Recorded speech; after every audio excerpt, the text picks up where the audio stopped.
கோங்கு மந்தாரம் இதெல்லாம் இந்த ஒத்த குடுக்கனுக்கு வச்சு அன்பு என்ன சொல்லக்கூடிய மாதிரி அநேக கொடி விளக்கம் அப்பா.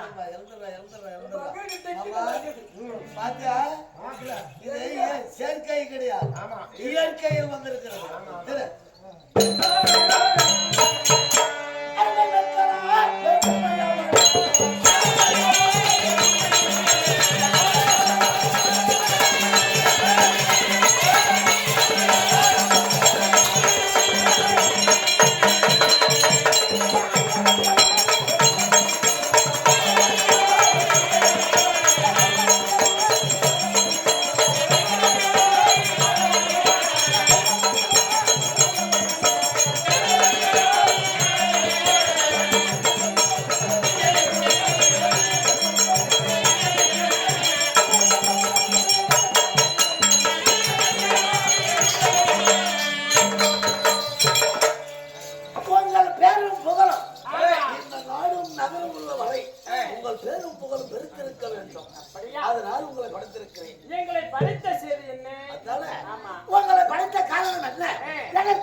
அந்த ஹரிச்சந்திரன் முன்னிலையிலே நீங்கள் பரதநாட்டியம் ஆட வேண்டும்.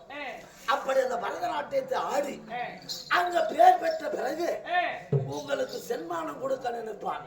நீங்க கேட்கணும், எங்களுக்கு சன்மானம் கொடு, அவங்க ஒரு வேலை ஆடிய ஆட்டத்திற்கு சன்மானம் கொடு என்று கேளுங்க. ஆனா அவங்க சொல்லுவாங்க, ஆடாத நீ சும்மாவே கொடுக்கறன்னுவாங்க, உழைப்பில்லாம ஊதியத்தை வாங்குறதுலன்னு சொல்லிடுங்க. அப்படி அந்த நாட்டில இருந்து அந்த ஹரிச்சந்திரனிடத்துல இருந்து நமக்கு என்ன பொண்ணோ பொருளோ நாடோ நகரமோ எதுவும் தேவை இல்ல. எப்படி இல்லை என்று ஒரு வார்த்தை சொன்னால் போதும், அதே ஒரு 1000 பொய்க்கு அர்த்தம். அவன் இடத்துல பொய் வாங்குகிறேன் என்று தேவ சபையிலே சபதம் எடுத்து வந்திருக்கிறேன். அதனால் நீங்கள் அவங்க ஆட்டிய ஆட்டத்துக்கு பிறகு அந்த ஆட்டத்திற்கு சன்மானம் கொடுப்பான். முதலாக நீ எதை கேட்க வேண்டும் தெரியுமா?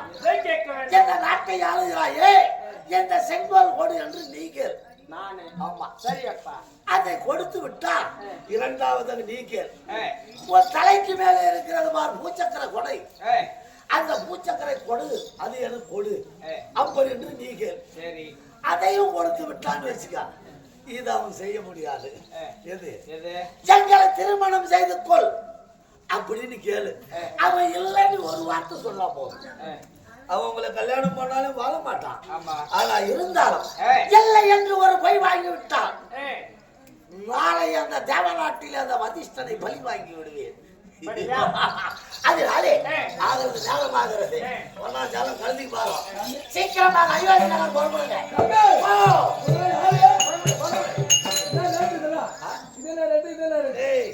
ஏட்டு சோர்க்காய் இது கூட்டு போதுவாது தம்பி, ஏட்டு சோர்க்காய் இது கூட்டு போதுவாது. நீ பொறுப்படுமா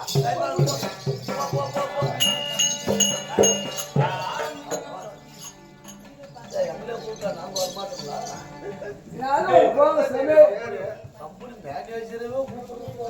கையில போட்டா மேல மேல பொழைக்க முடியும். சுவேதியம் மற்ற நாட்டுக்கோப்பான நாடு, இதே உள்ளூருமா நகரம். நகரத்திலே வாசமா வாழக்கூடிய மோட்டப்பன் மகள் கூலியப்பன் தந்தையாராகப்பட்டவர் பணமளித்திருக்கிறார். யாருடைய தாயாராகிய புட்டம்மா மீதிலே அக்காவாக விளங்கும் கூலியம்மா, சந்திரா தங்கச்சி, மாமனார் அதே முன்ராஜ் 4 பேர் மீதும் பணமளித்திருக்கிறார்.